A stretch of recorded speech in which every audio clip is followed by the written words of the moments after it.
Sometimes you come across a differential equation that you can't solve using separability or a general first-order linear solution. And so we need another trick for solving these types of differential equations. So for example, the differential equation here, dx dt is x plus t all squared minus 1, is not separable and it's not linear. So how do we solve this differential equation? So we're going to learn a new technique called substitution that is going to help us solve this differential equation. So first we need to define a new function or variable in terms of the old one. From this differential equation, a natural new function would be the substitution u of t, some new function that I want to solve for, is x of t, the old function, plus t. That was a natural choice because that's the thing inside of the square here. So that would be a natural first guess for a substitution. Sometimes it's not obvious what to do for your guess for substitution. Once we have our substitution guess here, we can reorganize it to solve for x of t. So let me rewrite this as x of t is u of t minus t then. And in order to make a substitution in our differential equation, we need to know what dx dt is in terms of our new function u of t. So let me take d by dt on both sides of this expression. So d by dt of the left-hand side is just dx dt.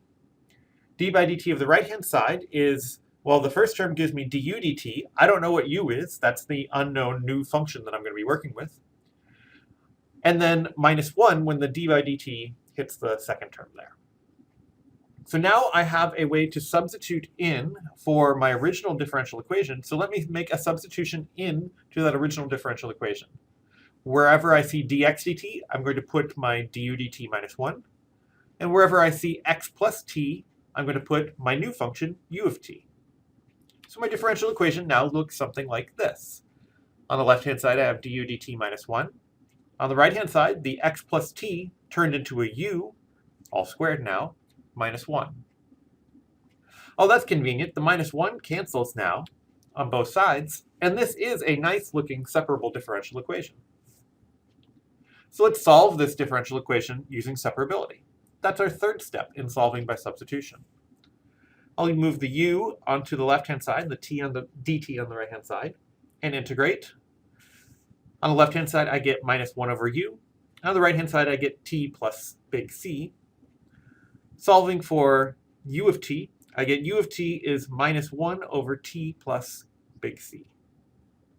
So I've solved my changed differential equation for u of t, but I'm not done yet.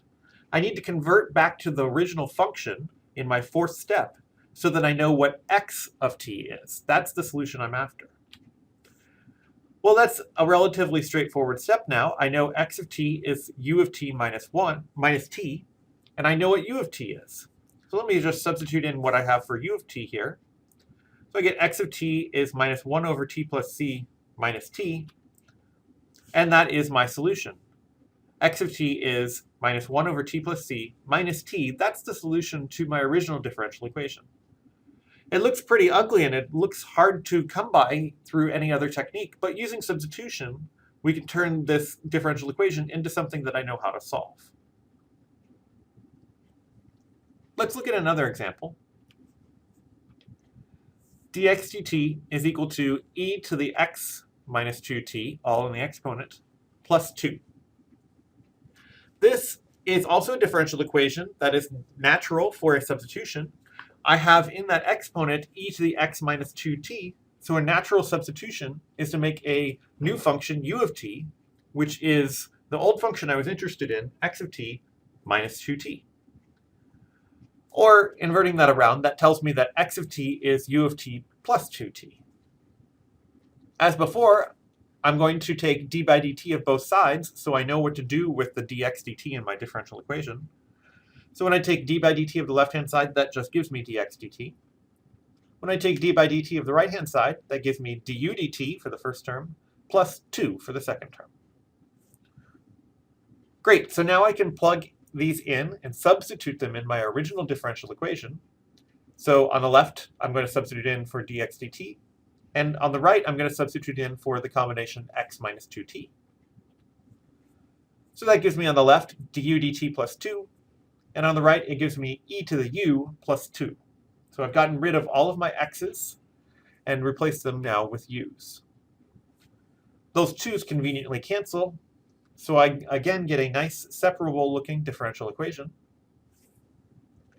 And for this separable differential equation, I can immediately solve this separable differential equation with a little bit of work. So I move the e to the u to the left-hand side. I guess that gives me e to the minus u. And on the right-hand side, I just have dt. And if I integrate, on the left-hand side, I get minus e to the minus u. And on the right-hand side, I get t plus c. I can manipulate my minus signs around, take a natural log to solve for u of t. Ultimately, I should get u of t is minus natural log of the combination minus t minus c. You might be a little worried that there's minus signs inside that natural log, but whatever is going to happen here, we're going to have a real solution. So it must be that c is somehow negative. The capital C is going to have to be negative so that everything in the natural log is positive. We won't worry too much about that right now. We're just going to take this general solution and input it into our substitution.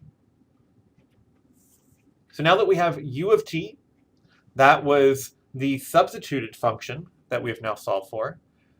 So to finish things out, we need to put this back into our original function to solve for x of t. So x of t was u of t plus 2t. Well, I know what u of t is now. And so I now have a solution for my function x of t. So x of t is 2t minus natural log of minus t minus c there. Okay, there's one last type of substitution that I want to point out. In the previous two cases, the substitution that we made was mostly based on some intuition about the functional form of the differential equation. But sometimes you get a differential equation that looks like this, dy dt plus y is equal to 2y squared. This doesn't look like the other cases. It doesn't look like a natural candidate for substitution. At least it's not of the same type that we had seen. In fact, this is a type of differential equation called the Bernoulli equation. And for the Bernoulli equation, there's a known solution for the substitution. Namely, we're supposed to make the substitution u of t is equal to y of t all to the power 1 minus n, where n is the exponent of the nonlinear term in this Bernoulli equation. So we can see here that n is 2 for this differential equation. And so I guess I need to make a substitution where u of t is equal to y to the 1 minus 2. Well, I guess that's just y to the minus 1. Or flipping that around, y of t is equal to 1 over u of t. Again, I take d by dt of both sides so that I know what dy dt is when I make my substitution. So dy dt is, now when I take d by dt on the right-hand side, I get a minus 1 over u squared du dt. I can substitute this into my differential equation as before, and everything from here on proceeds as before. The only important thing about the Bernoulli equation is it happens to tell you what substitution you're supposed to make, whereas in the other cases you really kind of need to guess. So let me substitute in for dy dt and for everywhere I see a y. So for dy dt, I get minus 1 over u squared du dt. For y, I get 1 over u, and then y squared, well, I also have to take my substitution in terms of u, so I'll write that as 2 times 1 over u squared. This is not nearly as bad as it looks, because I can multiply both sides by u squared, actually by minus u squared, and then I get du dt minus u is equal to minus 2. That's a much better looking differential equation, and it turns out it's separable. So we can solve this differential equation by separability.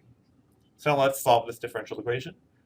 First I need to move the u over to the right-hand side, and then I'll divide by that common factor of u minus 2.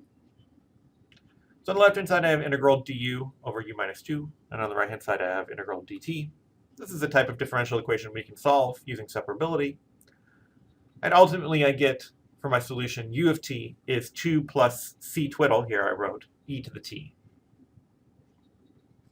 Finally, the last step of solving by substitution is I need to substitute this back into the original function so that I know what my solution in terms of my original function is. Well, I have u of t now. Y of t is just 1 over u of t, and so I guess that means that y of t is 1 over 2 plus c twiddle e to the t. So this is a short primer on how to use substitution to solve differential equations.